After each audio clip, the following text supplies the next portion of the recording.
starting with the next few weeks, okay? Because we are coming to the end of our spring semester, all right? We have 4 Sundays left in CSM spring semester, okay? So tonight we have small groups. Next week we have small groups.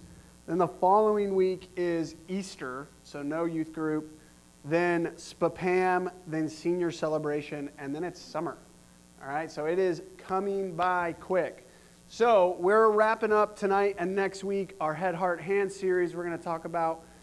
Tonight you'll have some discussion points about the whole semester, and then also in our topic for tonight on God's self-sufficiency. All right, self-sufficiency. So let me start by asking you this question. What does it mean to be self-sufficient?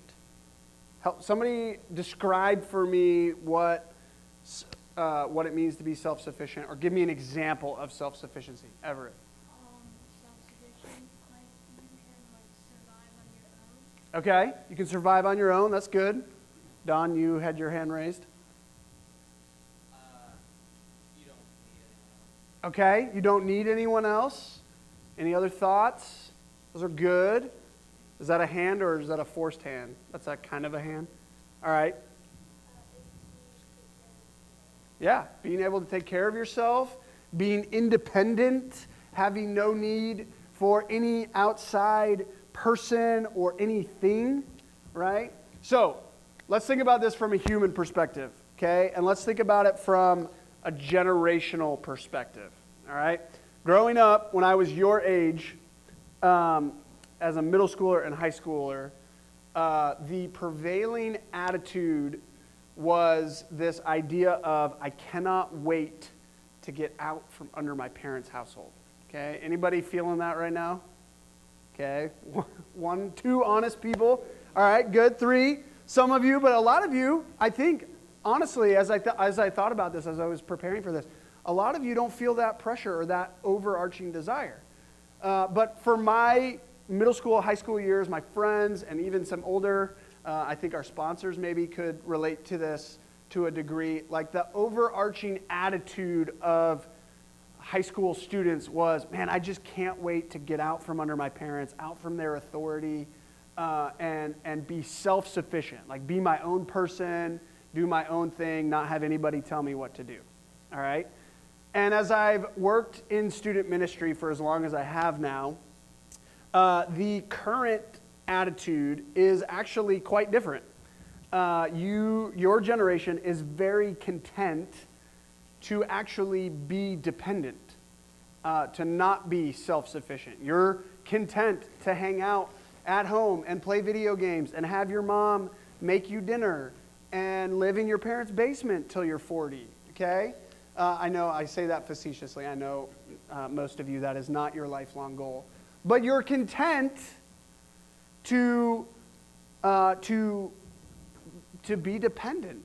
And part of that is, guys, that the world you're growing up in and that you live in is a really messed up, broken, frankly, just hard, expensive world to live in. And so the idea of all the things that you're accustomed to and used to and that you have to take on and be responsible for, if you're going to be self-sufficient, is an overwhelming and daunting idea.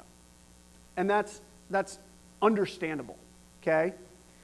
And if we were to take even further back, my parents' generation, and probably your parents' generation and even further back, the overarching idea was that as soon as somebody turned 18, they're out on their own, they got to provide for themselves and take care of themselves, okay? And I know it's not a clear-cut board, but here's why I'm giving you a history lesson and a cultural lesson on our generational understanding of self-sufficiency, okay? Because the reality is that self-sufficiency, when we're talking about it from a human standpoint, is always to a degree, okay? When we're talking about like a socially acceptable amount of self-sufficiency, right? It's a good thing as you grow up, as you mature, to have a desire to like be your own person and to provide for yourself and provide for your family and not bum off everybody, okay? That is actually a God-given good thing. And to a degree, that cultural acceptance of like, hey, an adult is somebody who should be able to be self-sufficient. They shouldn't have to rely on their parents. They shouldn't have to bum off government charity. They shouldn't have to do all this extra stuff. Like, we were created to work hard and to provide for ourselves. And of course, we find ourselves in situations where we need help.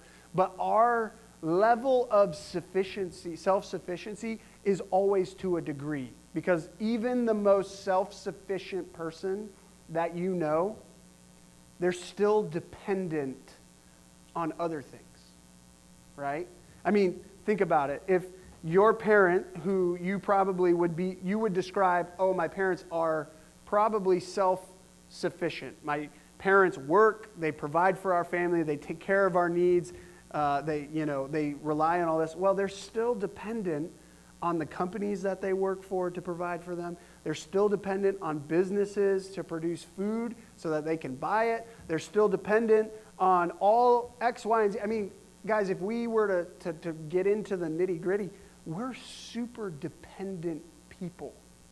Even the most independent spirits are super dependent. And here's why I'm taking the time to tell you this, okay?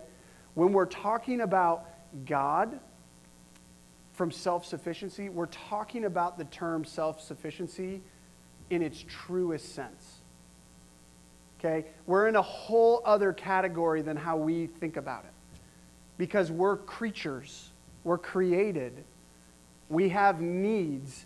And so even in our independence, we are still utterly dependent because we were created.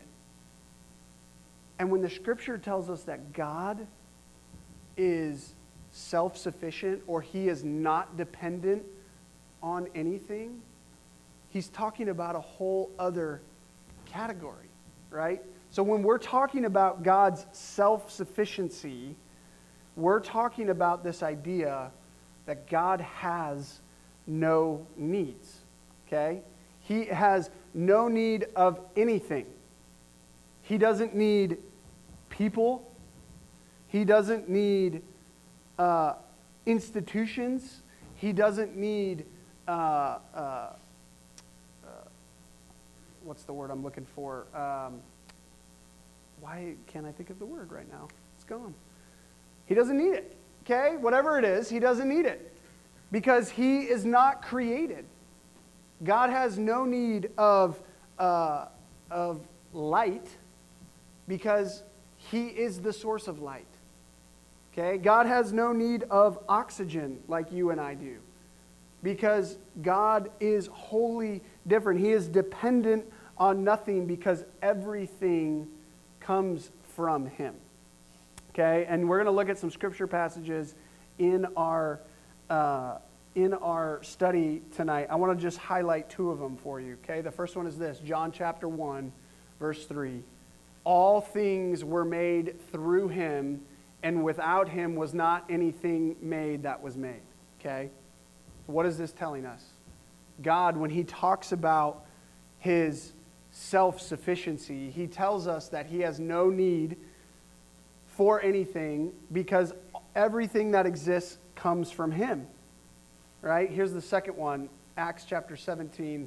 The God who made the world and everything in it, being Lord in heaven of earth, does not live in temples made by man, nor is he served by human hands as though he needed anything, since he himself gives to all mankind life and breath and everything. Okay, so what is this saying? What does this idea that God doesn't need anything, how does that touch our lives? And here's where it connects in a really personal and really, honestly, can be a frightening way. Okay? God doesn't need you or me. Have you ever thought about that? Like, God doesn't need you or me. We don't add anything to God. We don't bring anything to the table. He didn't create us because he was lacking something or because we provide something for him that he didn't already have.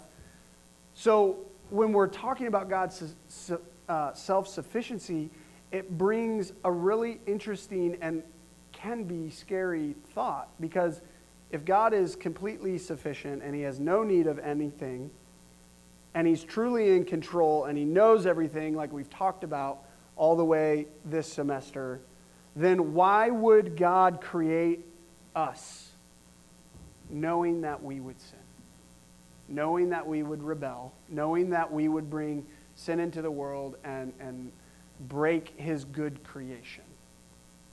If he has no need of us, why would he do that? And the scripture tells us that he doesn't need us, yet he created us because he had a purpose and a goal in mind for you and me. That we would be able to share in his glory, in his perfections, that we would be able to bear his image, have a relationship with him, and experience all of his goodness and his glory and share in that with him. So, the story of Scripture, in a nutshell, is that God doesn't need us.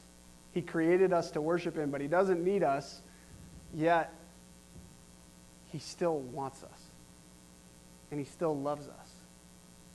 And when you think about that and you put that thought and you let it sink into your very being of who you are, it frees you up to stop holding on to all the things that this world is telling you to be or to pursue or hold on so tightly. It stops. It frees you up from holding on to your own worth and your own importance based off of what you can do or what you can produce. It actually frees you to think rightly about yourself, that God has no need of you. Yet that same God deeply loves you. And he deeply cares about you, and he knows you intimately. And he has revealed himself to you so that you could know him and walk with him. And so tonight, as we dive into that in our small groups, I want to close with this. I want to show you a video it's going to play through some. It's going to have a song, and it's going to just play the lyrics for you. And I think it's going to hopefully help bring this home, this idea that God doesn't need you. He doesn't need me. He's going to accomplish his purposes. He's fully self-sufficient. He has everything that he needs in and of himself alone, yet he still loves us and wants us and frees us to enjoy his goodness. I'm going to play this for you, and then at the end we're going to break for small groups.